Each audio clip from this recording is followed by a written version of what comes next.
Well, I grew up on a farm and I started raising sheep when I was about 7 years old. And other than a 3-year stint in the Army, I've been fooling with agriculture ever since. But when I was 30 years old, I went into fertilizer business for myself and spread fertilizer for 30 years. And then I concentrated mostly on dairy farms, and they decided to quit on me, so I kept building the herds of cattle up, and all this land adjoining my daddy's farm came available, and so I've leased all the adjoining farms, and I've got about 800 acres of grassland right here in one unit. It's about probably 1,500 acres of land that we own 250, and the rest of it's leased, and it's about 800 of it open, the rest is woods. And the primary crop is fescue. And I do grow about 25 acres of corn for silage to feed my background cattle.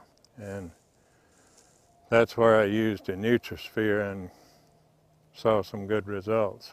This was my first year of using NutriSphere, and we used it on 25 acres of corn, which was on the bottom land, and the corn stayed unusually green right up until the harvest.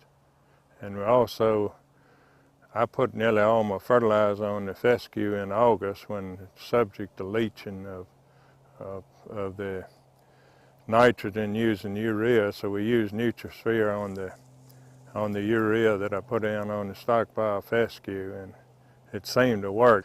I put the NutriSphere in a load of fertilizer and also in a load of nitrogen, and it rained that night.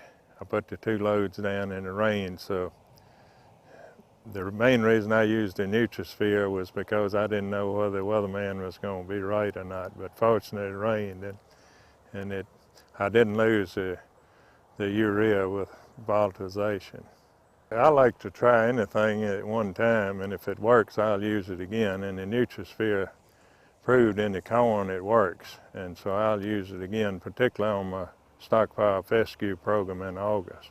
Up until now, I've always used either ammonium nitrate or sulfate of ammonia on my summer fertilizer program because I was afraid of losing too much nitrogen with urea. But I'll probably always use urea with NutriSphere from now on.